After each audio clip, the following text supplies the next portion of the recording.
it's okay. You can answer in English or in Indonesian. I don't mind. Okay. The first question. What do you understand about your stamina problem? Ya, baik. Yang saya pahami mengenai problem, mengenai masalah untuk latar belakang mengenai bagaimana saya mengambil riset ini adalah adanya teori-teori dari Barat yang yang belum sesuai ketika diterapkan untuk Indonesia seperti itu. Terutama keluarga yang mempunyai anak dengan gangguan neurodevelopmental. Okay, Ibu. Once again, I ask you, what do you understand about stamina problem? Problem yang mengenai ini, riset ini. Ibu, stamina problem is the heart of the research. Okay, you have to understand what is stamina problem. Okay, stamina problem is about. That is not about the problem. There is the gap in between of previous research, what is special about your research, and then you raise the issues and you come up with a new research. I just checked the resilience issues in the world, but got more than 50 case research done. Okay, what is special about your research? Oh ya, baik. Spesifikasi dari riset saya ini adalah bagaimana melihat Islamic family resilience. Jadi resiliensi yang menggunakan Islamic teaching di dalam menghasilkan konstruk begitu. Are you sure Islamic teaching? Ya, saya yakin itu Islamic teaching. Okay, so itu tadi Bapak dosen apa tadi yang raise the issue because you are trying to explore about Islamic issues, but that is not in your thesis. You have to state that you have to highlight the issues more rather than Western punya intention, right? Okay, based on your stamina problem actually, okay. You have to come up with the objective and come up with a research question. But I can't see that in your research. You have to highlight the issues, yeah? Okay, in your research actually, you have a lot of model. You have no theoretical framework actually. Why you come up with I think more than 3 models in your thesis? Why? You got ABCX1, ABCX ganda, and so on, right? Ya, maksudnya apakah menanyakan mengenai ini model yang? Yeah, you have no theories actually. You highlighted. Ya, baik. Ya, baik. Memang betul bukan Islamic. The model and why? Ya, baik. Bukan Islamic teaching maksud saya, tapi Islamic teaching yang dipersepsi, yang dipahami oleh Muslim. Jadi mungkin ini lebih pada cara pandang keluarga Muslim, bagaimana untuk bisa resilience. Sedangkan model yang saya hasilkan itu adalah ada family religious coping strategi itu yang terdiri dari cognitive religious coping, jadi pemahaman mereka tentang ajaran Islam untuk kemudian mereka bangkit begitu. Kemudian ada family religious efficacy.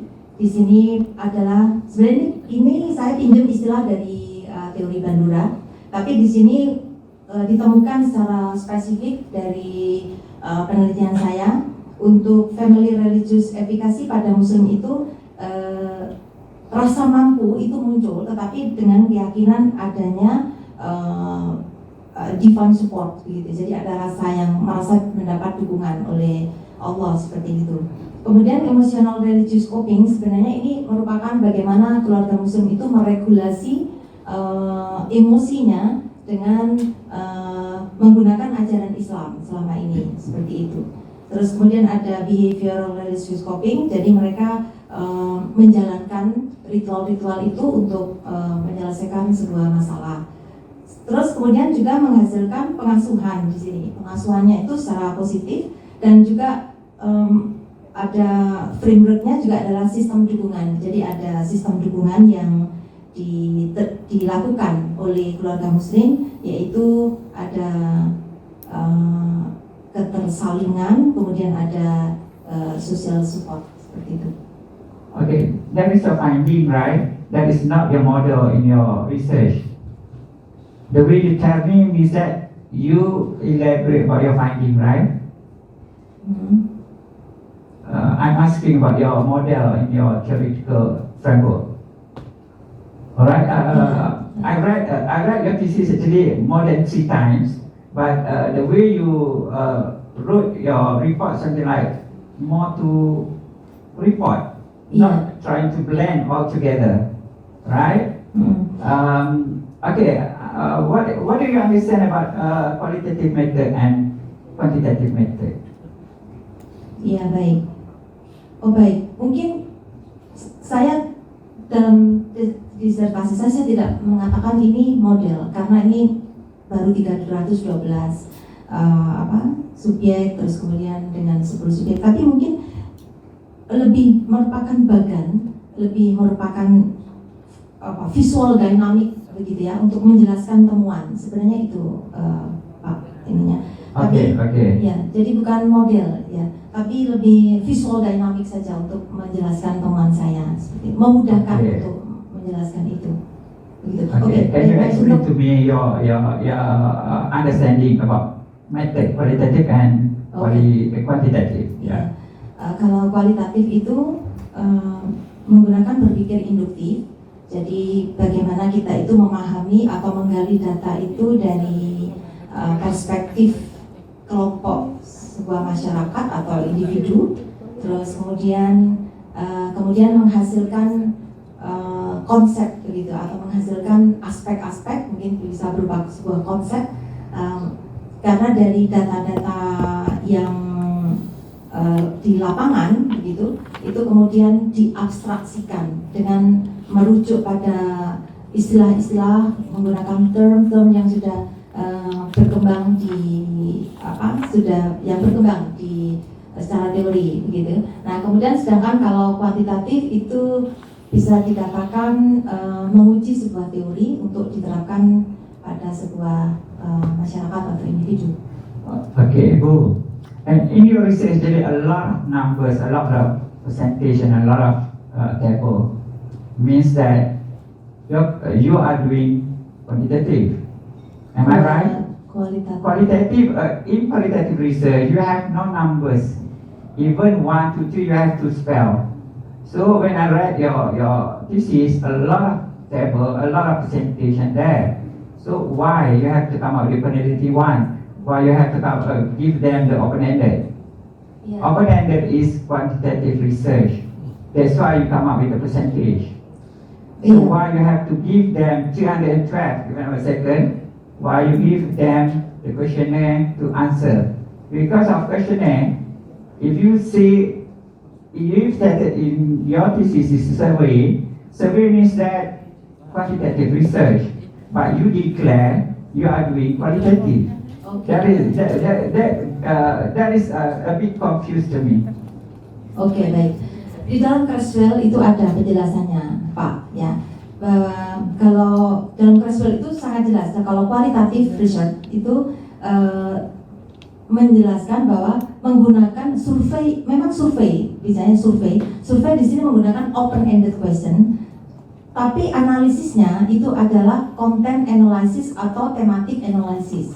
Sedangkan untuk kuantitatif itu di sini menggunakan ini kuesioner juga begitu, tetapi yang membedakan itu adalah analisisnya. Jadi menggunakan instrumen based statistical gitu. Jadi menggunakan statistik itunya. Kalau saya tidak menggunakan statistik, Pak. Jadi lebih content analysis yang saya lakukan. Dibantu MaxQDA gitu. Jadi ada software yang membantu itu. gitu. Ibu, Jadi itu tetap merupakan kualitatif, Pak. okay, I think you have to read some more research because of when you use the number, when you use the open-ended based on the item given, and then open-ended come up with the ideas based on the different views. Right, it's okay. You stated that you are using phenomenology. Okay, phenomenology is not a method, but there is what we call that design, research design. But in your research also, you define that you are using indigenous psychology. Indigenous psychology is not a method. There is a paradigm. So please go and read once again. Correct me if I'm wrong, because when I read about the psychology, indigenous psychology, there is a paradigm. There is not a method. But in your research, you define that there is a method. That is wrong, right? Okay. In your research also, you stated you highlighted the triangulation. What kind of data you triangulate in your research? Can you explain to me? Coba diulangi lagi, Pak. Yeah, in your thesis, in your method, you say that you use triangulation. Triangulasi. What kind of triangulation done in your research? Baik, triangulasi di sini saya menggunakan untuk yang studi 1 itu lebih pada subjeknya ya Pak ya, subjeknya juga sudah memadai jadi lebih dari 1. Kemudian ada triangulasi secara teori, itu saya berusaha membaca dari riset sebelumnya yang terkait dengan family resilience.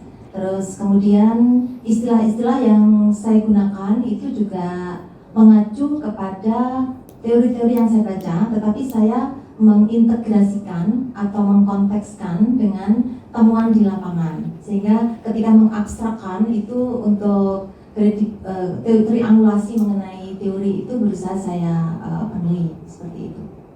Okay, Ibu, once again, triangulation is based on the document, based on the data you have from the research. That is not related to any journal or so on, right? The data you triangulate based on the sample. For example, the sample got something like cerebral palsy, Down syndrome, maybe yang Ibu cuba isukan tadi. Sebab saja dokumen dari mereka, dokumen itu dari mereka. Okay, bukan daripada jurnal atau sebagainya. Alright. When we talk about survey means that quantitative research. So you have to revise once again, ya. Alright. Ada 10 sampel, right, for the penelitian 2. Betul kan? Juga data kamu ambil data daripada 10 orang kan? Oh iya, untuk penelitian 2. Fenomenologi ya. Okay, to me, penelitian 1 itu, okay, kamu thematic, you do thematic, right? Okay, setelah itu kamu buat apa dengan data thematic itu? Because I cannot see anything related to the penelitian 2. Oh iya Pak, memang gini. Sebenarnya kalau ketika saya melakukan penelitian 1 itu, karena ini sesuatu yang saya belum punya gambaran sama sekali bagaimana dinamika atau mungkin istilah-istilah yang akan sesuai seperti itu, sehingga saya menggunakan penelitian 1 itu melakukan survei yang kualitatif tapi ya Pak ya. Nah terus kemudian dengan seperti itu saya mengenal istilah-istilah yang sudah digunakan, sehingga untuk di penelitian 2 itu saya tidak jauh dari istilah yang digunakan di penelitian 1 karena jumlah subjeknya lebih banyak seperti itu. Sedangkan yang kedua itu bukan thematic analysis Pak, tapi ini content analysis. Karena saya betul-betul berangkat dari saya tidak membuat tema-tema dulu Pak. Tapi saya itu dari data yang ada itu saya ini kan apa namanya saya namai begitu ya, mengenai pertama saya subtema dulu, terus kemudian menjadi tema seperti itu, begitu. Okay, I understand about that. Alright, Ibu, okay, you say that you are doing content analysis. What do you understand about content analysis? Iya, kalau What do you understand about content analysis? iya, content analysis ya Pak.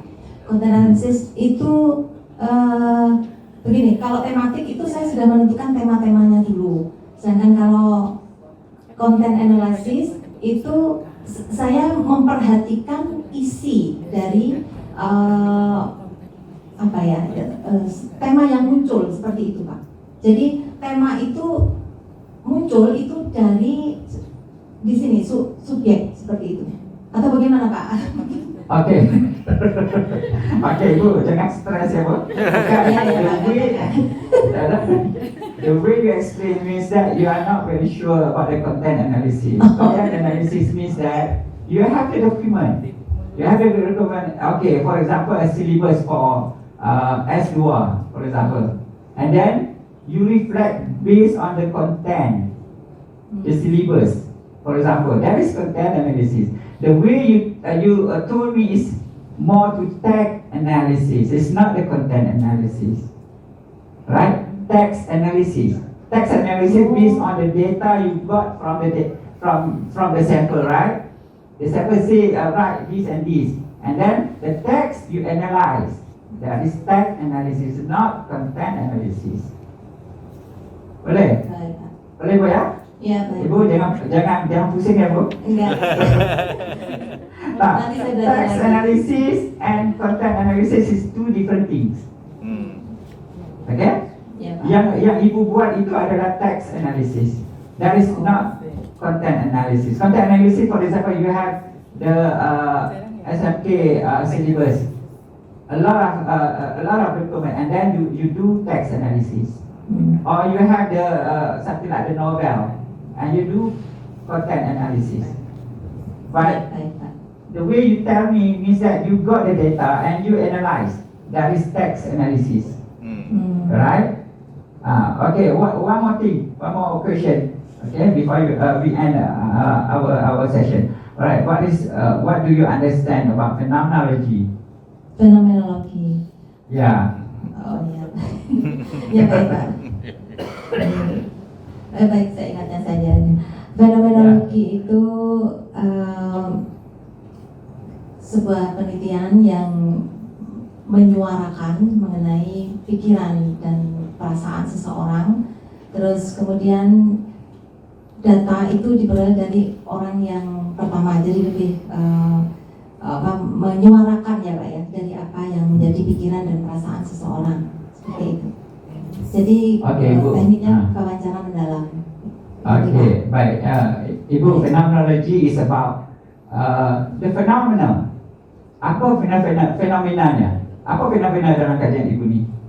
Tentang The phenomenology is about phenomena. Phenomenon happen. Okay, what is a phenomenon?